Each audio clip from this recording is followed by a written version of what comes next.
خلیفہ ثانی حضرت عمر فاروق رضی اللہ تعالیٰ عنہ نے 24 لاکھ مربع میل پر حکومت کی۔ راتوں کو اٹھ اٹھ کر پہرا دیتے تھے اور لوگوں کی ضرورت کا خیال رکھتے تھے۔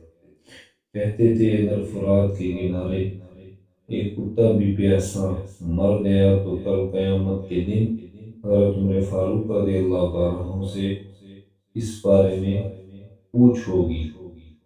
ایک دفعہ آپ رضی اللہ تعالیٰ عنہ دربار کا وقت ختم ہونے کے بعد گھر آئے اور کسی کام میں لگ گئے۔ اتنے میں ایک شخص آیا اور کہنے لگا، امیر المومنین، آپ فلاں شخص سے میرا حق دلوا دیجئے۔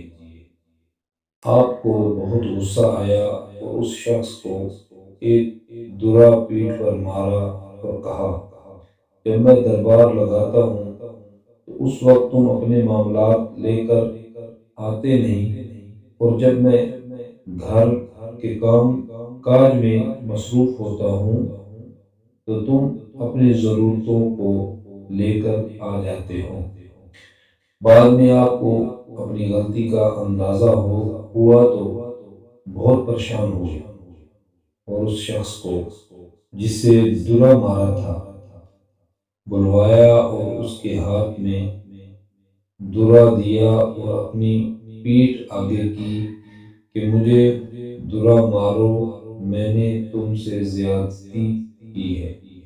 وقت کا بادشاہ جو 20 لاکھ مربع میل کا حکمران ایک عام آدمی سے کہہ رہا ہے، میں نے تم سے زیادتی کی، مجھے ویسی ہی سزا دو۔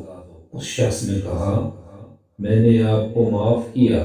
آپ رضی اللہ تعالیٰ عنہ نے کہا، نہیں نہیں، کل قیامت کو مجھے اس کا جواب دینا پڑے گا۔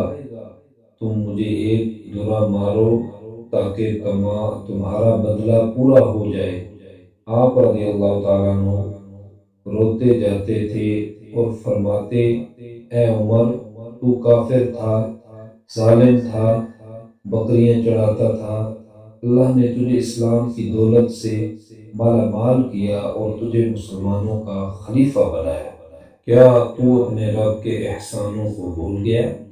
آج ایک آدمی تجھ سے کہتا ہے کہ مجھے میرا حق دلواؤ تو تو اسے درا مارتا ہے۔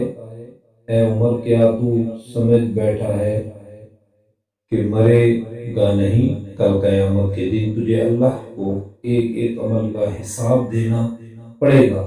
حضرت عمر فاروق رضی اللہ تعالیٰ عنہ اس بات کو دہراتے رہے اور بڑی دیر تک روتے رہے۔ اللہ ہمیں سمجھنے اور عمل کرنے کی توفیق عطا فرمائے۔